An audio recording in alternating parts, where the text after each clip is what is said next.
Bonjour à tous, on se retrouve pour une nouvelle vidéo où aujourd'hui nous allons apprendre qui est Hod-Dumla la nourrice.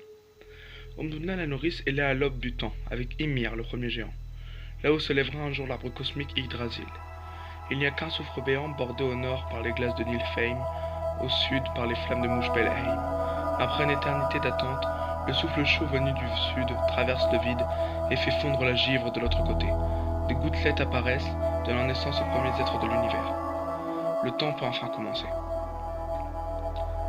Dès son apparition, la vache cosmique, elle a une fonction évidente, nourrir Ymir du lait qui s'échappe en permanence de ses pieds, formant 4 rivières auxquelles il s'abreuve. Devenant chaque jour plus grand et plus fort, comme je suis fier de lui, moi, je me contente de lécher les pierres de givre charriées par des torrents depuis Nilfheim, car elles sont gorgées de sel et cela suffit à nourrir la vache.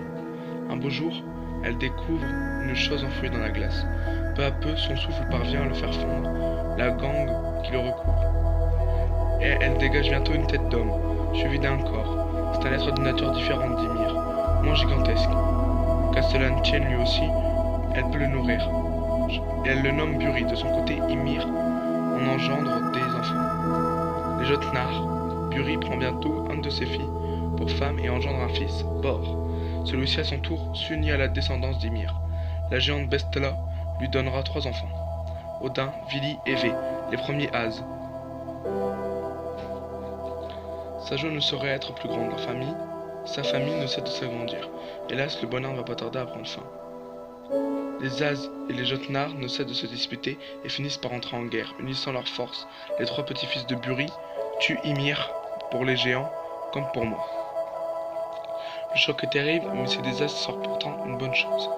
Avec le corps d'Ymir, Odin et ses frères décident de façonner un monde destiné à la portée de la vie. Son sang devient les océans, sa chair la terre, ses cheveux les forêts, ses os les montagnes, son crâne la voûte céleste.